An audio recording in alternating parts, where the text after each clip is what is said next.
செய்ய வேண்டும் என குறிப்பிட்ட தொகையை ஒன்றை அஜித் கொடுத்திருக்காங்க விஜயகாந்த் கிட்ட. நட்சத்திர விழாவிற்கு அஜித் வராததால் கடும் கோபத்தில் இருந்த விஜயகாந்த் அஜித் கொடுத்த பணத்தை முதலில் வாங்கவில்லை.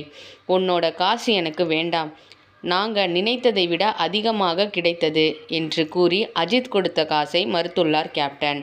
கண் கலங்கிய அழுத விஜயகாந்த். அஜித் எவ்வளவு காரணங்கள் சொல்லியும் விஜயகாந்த் மனம் இறங்கவில்லை. இதனால் விஜயகாந்திடம் தனது முதுகில் இருக்கும் காயங்களை காட்டி இதுதான் காரணம் என கூறியுள்ளார் அஜித். அவருடைய முதுகில் செய்யப்பட்ட ஆபரேஷன், அதனால் அவருக்கு ஏற்பட்டுள்ள வலியின் காரணமாக தான் நட்சத்திர விழாவிற்கு வர முடியவில்லை என தெரிந்ததும் கேப்டன் விஜயகாந்த் கண்ணீர் விட்டு அழுதுவிட்டாராம். இதன் பின் அஜித் கொடுத்த அந்த பணத்தை மனசார ஏற்றுக்கொண்டாராம் கேப்டன். இந்த பதிவு பிடிச்சிருந்தால் லைக், ஷேர் அண்ட் சப்ஸ்கிரைப் பண்ணுங்கள். இதே மாதிரி வேறொரு இன்ட்ரெஸ்டிங்கான பதிவுடன் உங்களை மீட் பண்ணுறேன். அது வரைக்கும் நன்றி, வணக்கம்.